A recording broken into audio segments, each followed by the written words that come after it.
Om Swastiastu. Perkenalkan, nama saya Niko Mang Igi Rahayu, kelas 12 MIPA 2, nomor absen 16.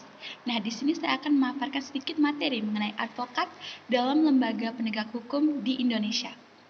Nah, advokat adalah orang yang berprofesi memberi jasa hukum, baik itu dalam maupun di luar pengadilan. Nah, jasa hukum yang dapat diberikan oleh advokat antara lain berupa konsultasi hukum, bantuan hukum, menjalankan kuasa, mewakili, membela, mendampingi, dan melakukan tindakan hukum. Nah, keberadaan advokat sebagai salah satu penegak hukum itu diatur dalam Undang-Undang Republik Indonesia Nomor 18 Tahun 2003.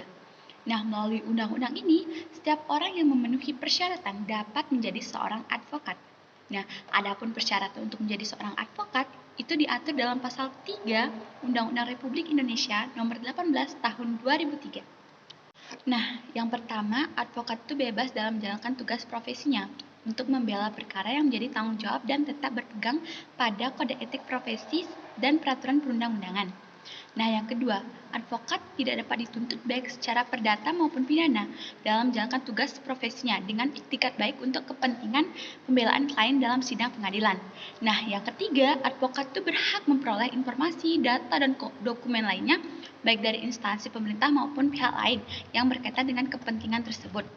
Nah, yang keempat, advokat itu berhak atas kerahasiaan hubungannya dengan klien, termasuk perlindungan atas berkas dan dokumennya terhadap penyitaan atau pemeriksaan. Nah, yang terakhir, advokat itu dapat diidentikan dengan kliennya dalam membela perkara klien oleh pihak yang berwenang atau masyarakat. Nah, selain dari hak yang didapatkan oleh advokat, ada juga nih kewajiban yang harus dipatuhi oleh seorang advokat. Nah, diantaranya adalah sebagai berikut. Nah, kewajiban advokat yang pertama itu adalah advokat dalam menjalankan tugas profesinya itu dilarang membedakan perlakuan terhadap klien, baik itu berdasarkan kelamin, agama, politik, keturunan, ras, dan latar belakang sosial budayanya. Yang kedua, advokat itu wajib merahasiakan segala sesuatu yang diketahui atau diperoleh dari kliennya, karena hubungan profesinya, kecuali ditentukan oleh undang-undang.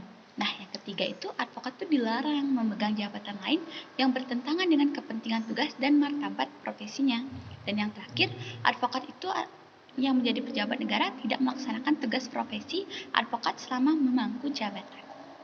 Nah, hanya sekian yang dapat saya paparkan mengenai materi advokat. Selebih dan sekurangnya saya mohon maaf dan saya ucapkan terima kasih dan saya akhiri dengan Paramang Santi. Om Santi, Santi, Santi, Om.